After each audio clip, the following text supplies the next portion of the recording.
আপনারা ভোট দিবেন। আসলে কেন ভোট দিবেন? আমরা বিএনপি করি, আমরা জনগণের রাজনীতি করি। বিএনপি জনগণের পাশে বারবার দাঁড়িয়েছে। যখনই এই দেশের জনগণ সংকটে পড়েছে তখনই বিএনপি জিয়ার পরিবার জনগণের পাশে দাঁড়িয়েছে।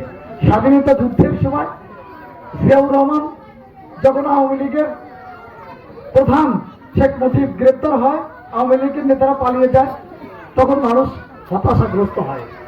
ওই সময় জিয়াউর রহমান স্বাধীনতার ঘোষণা দিয়ে মানুষের পাশে ছিল।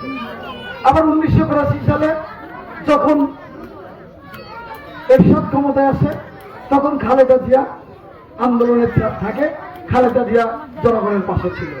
এই 17 বছর হাসিনা যে জগদ্দল পাথরের মতো দেশের মানুষের ঘাড়ে চেপে বসে আলেমদের হত্যা করেছে, সাংবাদিকদের হত্যা করেছে, ছাত্রদেরকে হত্যা করেছে, বিএনপি হত্যা করেছে, গুম করেছে, খুন করেছে, লুট করেছে, টাকা পাচার করেছে।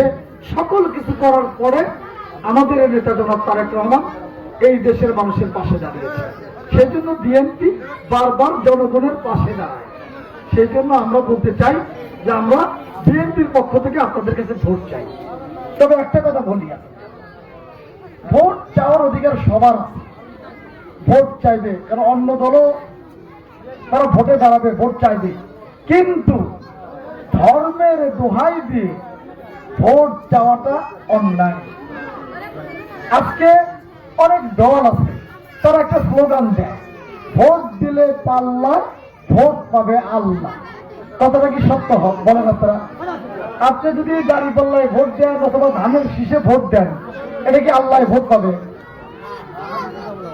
ভোট আল্লাহ পাবে না। আপনি এই যে বলে যে একটা ভোট দাড়ি পাল্লায় দিলে বেহেশতে যাবে না, এটা যে কত বড় মিথ্যা কথা, এটা আপনাদেরকে বুঝতে হবে। বেহেশতে যাওয়ার জন্য আপনাকে আমল করতে হবে, বেহেশতে যাওয়ার জন্য আপনাকে নামাজ পড়তে হবে, যাকাত দিতে হবে, হজ করতে হবে, রোজা রাখতে হবে, ঈমান শক্তিশালী করতে হবে। ঈমানটা কি? ঈমান হলো আল্লাহকে বিশ্বাস করা, নবীকে বিশ্বাস করা, এটাই হচ্ছে ঈমান।